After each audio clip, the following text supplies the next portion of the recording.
আসসালামু আলাইকুম প্রিয় দর্শক, আমি প্রথমেই আপনাদের কাছে একটু ক্ষমা চেয়ে নিচ্ছি এই কারণে যে আজ আমি যে বিষয় নিয়ে কথা বলবো, যে ব্যক্তিকে নিয়ে কথা বলবো, তাকে নিয়ে আমি কখনোই কথা বলতে আগ্রহী ছিলাম না। আমি চাইতাম না তাকে নিয়ে কোনো কথা যেন আমাকে বলতে হয়। নানা প্রসঙ্গে তারপরও দু এক জায়গায় টুকটাক মন্তব্য করতে হয়েছে, কারণ আমাকে প্রশ্ন করা হয়েছিল বলে ওই জবাবটা না দিলে হয়তো ব্যাপারটা অন্যরকম হতো। এই জন্য জবাব দেওয়ার স্বার্থে দিয়েছিলাম, কিন্তু নিজে থেকে তাকে নিয়ে কিছু বলবো এটা আমার আসলে রুচিতে বাধ্য। কিন্তু আজকে বলছি কেন?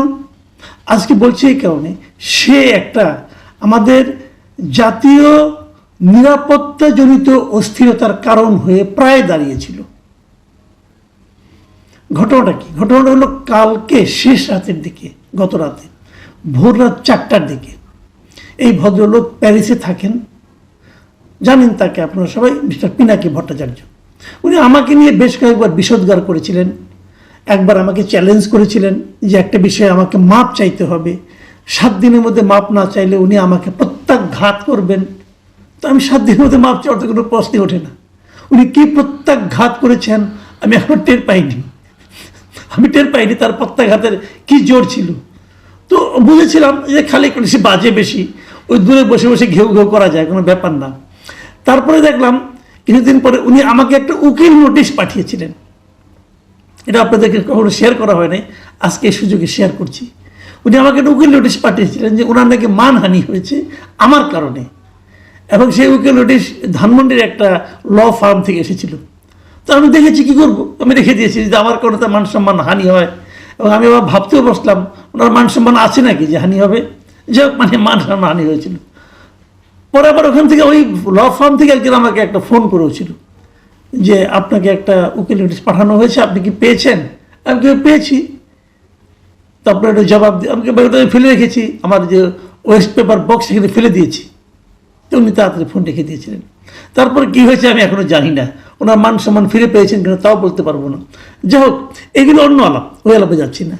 গত রাতে সেই লোকটা মধ্যরাতে আমাদের সময় ভোর 4টার দিকে উনি একটা ভিডিও লাইভ করেছেন, ফেসবুকে করেছেন, ইউটিউবে করেছেন।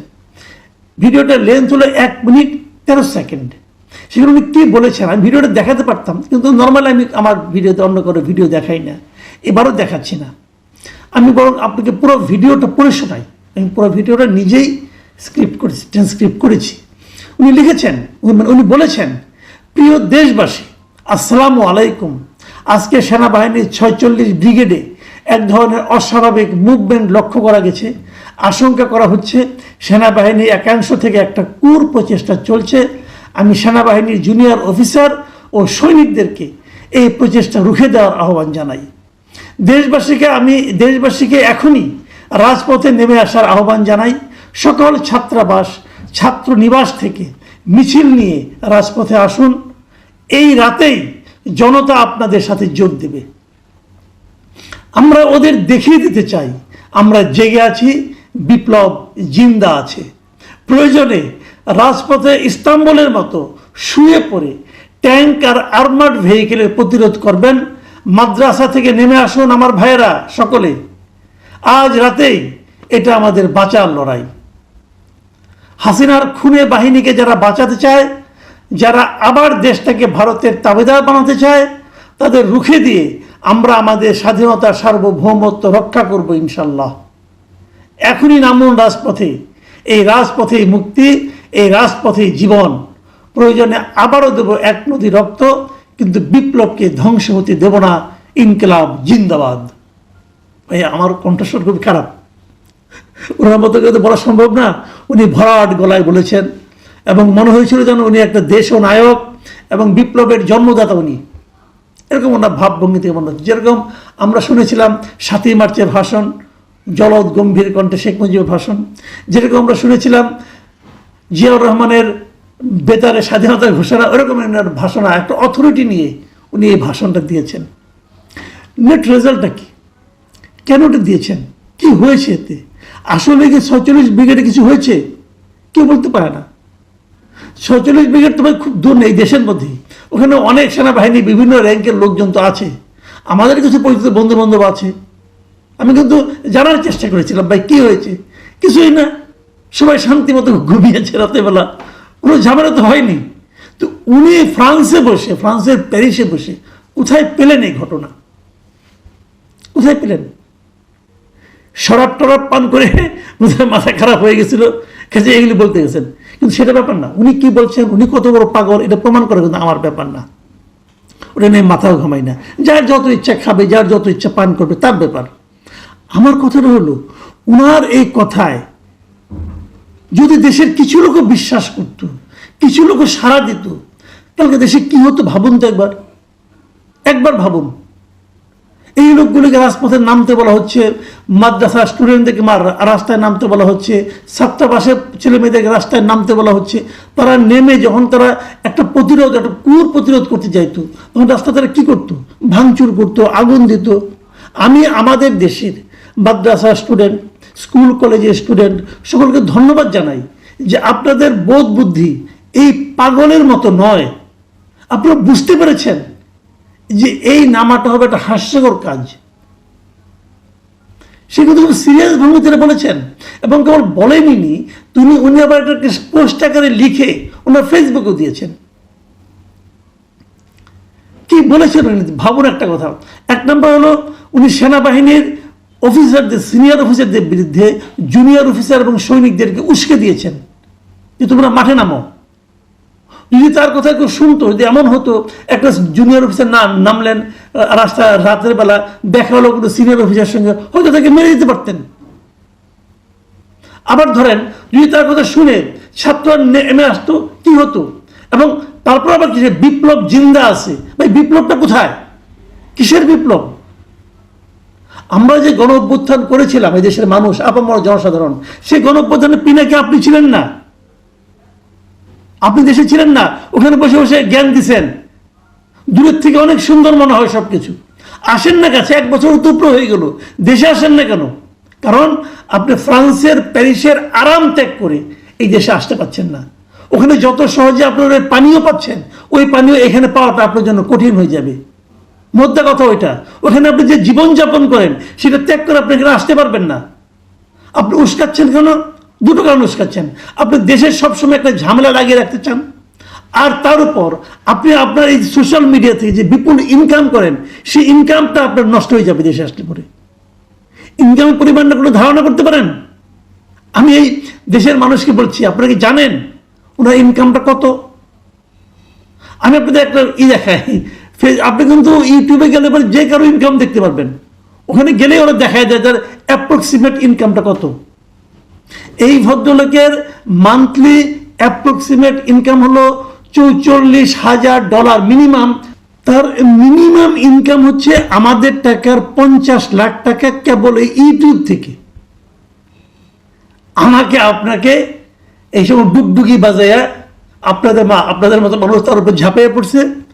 সে নিজে একটা ব্রাহ্মণ, হিন্দু এবং মুসলমান দেশে সুশ্রী দিচ্ছে, আর ওখানে বসে 50 লাখ টাকা প্রতি মাসে, কমপক্ষে 50 লাখ টাকা, কখনো কখনো সেটা 1 কোটি টাকা ছাড়াই যায় এই ইউটিউব থেকে।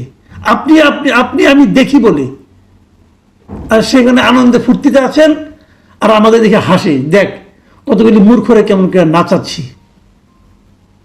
তো এই নাচাতে কালকে বেড়া সারা বাদাই দিছে।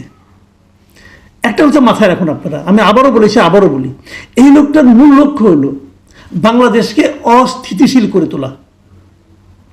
এই দেশের মানুষ নিজেরা মারামারি করবে, একটা হাউকাও বাজবে, সে ওখানে বসে বসে দেখবে। আর এখানে যত হাউকাও বাজবে তত তার 2টা লাভ হবে। 1 নম্বর লাভ হলো তত তার ভিডিও চলবে, আর দ্বিতীয় লাভ হলো উনি যাদের হয়ে কাজ করেন, আমি আগেও বলেছি এই ভদ্রলোক ভারতীয় রয়ের এজেন্ট, আমি আগেও বলেছি আপনাদেরকে, এবং আমি প্রমাণ করে দিয়েছি কিভাবে। আপনারা ভেবে দেখুন, উনি বাংলাদেশ থেকে পালিয়ে ইন্ডিয়া গিয়েছিলেন চোরাপথে, ভারত থেকে থাইল্যান্ড গিয়েছেন। আমার প্রশ্ন হলো, ভারত থেকে থাইল্যান্ডে গেলেন কিভাবে? যখন উনি ভারত থেকে থাইল্যান্ডে যাওয়ার জন্য এয়ারপোর্টে যাবেন, তখন এয়ারপোর্ট জিজ্ঞাসা করবে না, ইমিগ্রেশন জিজ্ঞাসা করবে না, তার পাসপোর্ট দেখবে না? তা তো জিজ্ঞাসা করবে যে তুমি ভারতে ঢুকলে কিভাবে? ভারতে ঢোকার কোনো সিল তো ওখানে নেই, তুমি কিভাবে গেলা ভারতে ঢুকলা? কোনো জবাব দিতে পারবে না সে। কাজেই তার পক্ষে কেবল তখনই যাওয়া সম্ভব ভারতের বাইরে যদি ভারতের কোনো ইন্টেলিজেন্স তাকে হেল্প করে। সেটা কে বুঝতে পারছেন? তাদের হেল্প এসে গেছে। কেন গেছে? তার লাভ হলো সিম্পল, সে ভারত থেকে পেমেন্ট পাচ্ছে নিয়মিত, এবং তারা যারা ঘনিষ্ঠ আছেন, বিভিন্ন সময় তার বন্ধু বান্ধব ছিলেন, তারা যে ফেসবুকে বিভিন্ন রকম আপনার কন্টেন্ট করেন, সেখানে তারা উল্লেখ করেছেন যে ওনার সঙ্গে ভারতের কার কার যোগাযোগ আছে। তো তার মাধ্যমে কি হলো? সে আমাদের এখানে মধ্যে গন্ডগোল বাঁধে, আমাদের এখানে দেশের মধ্যে অস্থিতিশীল থাকে। কার লাভ? উনি কাকে পয়েন্ট পাইয়ে দিচ্ছেন? এই হলো সেই ভদ্রলোক। আমি এই দেশের মানুষকে অভিনন্দন জানাই, ধন্যবাদ জানাই যে আপনারা এই পাগলের কথায়, অথবা এই দুর্বৃত্তের কথায়, অথবা এই মতলববাজের কথায় গত রাতে রাস্তায় নামেননি। আমি কেবল একটা কথা বলি, দেখুন ওনার অবস্থান ফেসবুকে ওনার যে রিলটা ছিল, সেই রিলটার পরে বেশ কয়েকটা কমেন্ট ছিল। আমি এই কমেন্টগুলো র্যান্ডমলি নিয়েছি, একদম একটা না চার পাঁচটা একসঙ্গে নিয়েছি। আপনারা একটু পড়ে শুনুন, আমি আপনাদের পড়ে শোনাই। যেমন ধরেন একটা কমেন্টের মধ্যে লেখা হয়েছে, একজন লিখেছেন, তার নাম হলো রোকসানা আমিন। তিনি লিখেছেন, ইনশাল্লাহ সবাই মিলে দাদার কথায় সারাদিন। উনি সারা দিতে বলছেন। আরেকজন লিখছেন নূর আলম, লিখেছেন ইনশাল্লাহ ইনকিলাব জিন্দাবাদ। আরেকজন লিখছেন সাইদুজ্জামান, লা ইলাহা ইল্লা আনতা সুবহানাকা ইন্নী কুনতু মিনাজ জালিমিন। আবার লিখছেন প্লাটো আহমেদ, লিখেছেন সহমত দাদা ইনশাল্লাহ। আরেকজন রফিক হক লিখেছেন ওয়ালাইকুম আসসালাম, আল্লাহ হিফাজত করুন, আমিন। বোঝা যাচ্ছে এরা মোটামুটি ওনার এই ট্যাবলেট খেয়েছেন। আচ্ছা দেখুন, আরো দেখুন কয়েকটা আপনাদের পড়ে শোনাই। শরীফুল ইসলাম লিখেছেন গুজব ছড়িয়ে কি লাভ, মানে ইনি কিন্তু বুঝতে পেরেছেন জিনিসটা। আরেকজন লিখেছেন মাঙ্গো পিপল, তিনি লিখেছেন আপনাকে প্রধানমন্ত্রী হিসেবে দেখতে চাই। শামীম ফারাজি লিখেছেন, কিছু লেখেননি, কতগুলি ফুল দিয়েছেন উপহার হিসাবে। আর এমডি মাসুম লিখেছেন আপনি আসেন তাহলে নামবো। খুব ভালো লাগছে এই কথাটা ভাই, যে আপনি আসেন, আপনি এসে নামেন, আপনার সঙ্গে আমরা নামি। দূরে বসে বসে ডায়লগ দেন কেন ভাই? মিজানুর রহমান লিখেছেন পাঠা তুমি আসো। সওয়ালদেব লিখেছেন ওয়েট হাসিনা কামিং সুন। দিদার হোসেন লিখেছেন সবাই বলি নারায়ে তাকবীর। লায়লা আক্তার লিখেছেন সেনাবাহিনী জিন্দাবাদ। আর সবুর লিখেছেন কি কোন এটা, কি সংবাদ, আগের না এখনকার? আরেকজন লিখেছেন প্রবাসী সেলিম লিখেছেন তোর কথা যে শুনবে সে পাগল, তুই নিজে আয়। রিয়া লিখেছেন সারাক্ষণ মনে হয় গাঁজা খায়। অশান্তির যুগে বিডি লিখেছেন ইনকিলাব জিন্দাবাদ। বিডি সাপাল লিখেছেন কি সিরিয়াস আজ। আরেকজন লিখেছেন আমিন জাকির লিখেছেন গেলি আরো কিছু লাশ ফেলতে চাস। শুনুন, এইগুলো পিপুলের মানে অবজারভেশন তার সম্পর্কে, মানুষ কি ভাবছে এই লোকটাকে নিয়ে। কেউ পাগলের মতো আছে, তার এখনো অনুসারী আছে, সে যা বলে তাতে রাজি। কিন্তু যে লোকগুলি বলেছে ছড়িয়ে দিন আসুন, তারা কেউ রাস্তায় নামছে বলতে কোনো খবর পাই নাই। সারা দেশ দিয়ে একটা খবরও তো আসে নাই যে কেউ রাস্তায় নামছে ওনার আহ্বান শুনে। এই হলো আমাদের দেশ, এই হলো আমাদের ইনফ্লুয়েন্সার, আর এই হলো আমাদের ইনফ্লুয়েন্সড পিপল। প্রিয় দর্শক, একটা কথা বলি আপনাদেরকে, সবসময় মনে রাখবেন, এই দেশের বাইরে আমাদের অনেক দেশপ্রেমিক লোক আছে যারা দেশকে ভালোবাসে, কিন্তু যারা দেশের মানুষকে উস্কে দিতে চায় তাদেরকে একটা কথা বলেন, ভাই আপনারা দেশে আসেন, আপনি যদি এত দেশপ্রেমিক হন, আপনি যদি আমাদেরকে রাস্তায় নামতে বলেন, প্লিজ আপনি আগে নামেন, নেমে আমাদের পথ দেখান। কেউ না আওলা বাজান, কেউ না আমাদের জীবন নিয়ে আপনি ছিনিমিনি খেলেন।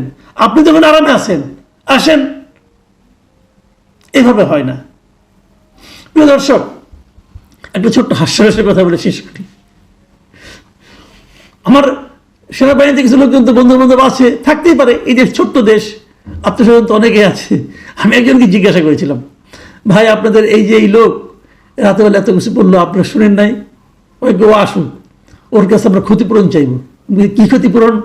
কয়েক এটা শোনার পর আমাদের বেশ কিছু সেনাবাহিনীর সৈনিক এবং কর্মকর্তা হাসতে হাসতে অজ্ঞান হয়ে গেছে। ওদের চিকিৎসার জন্য আমাদের খরচ করতে হয়েছে, সেই খরচের টাকাটা ওর কাছে আমরা ফেরত চাবো। এটা একটা জোক, কৌতুক না? এই লোকটা ধীরে ধীরে নিজেকে কৌতুকের বস্তুতে পরিণত করছে। প্রিয় দর্শক, আপনাদের কাছে দোয়া চাই আমাকে যেন এই লোক নিয়ে আর কখনো কথা বলতে না হয়। সবাই ভালো থাকবেন। আল্লাহ হাফিজ।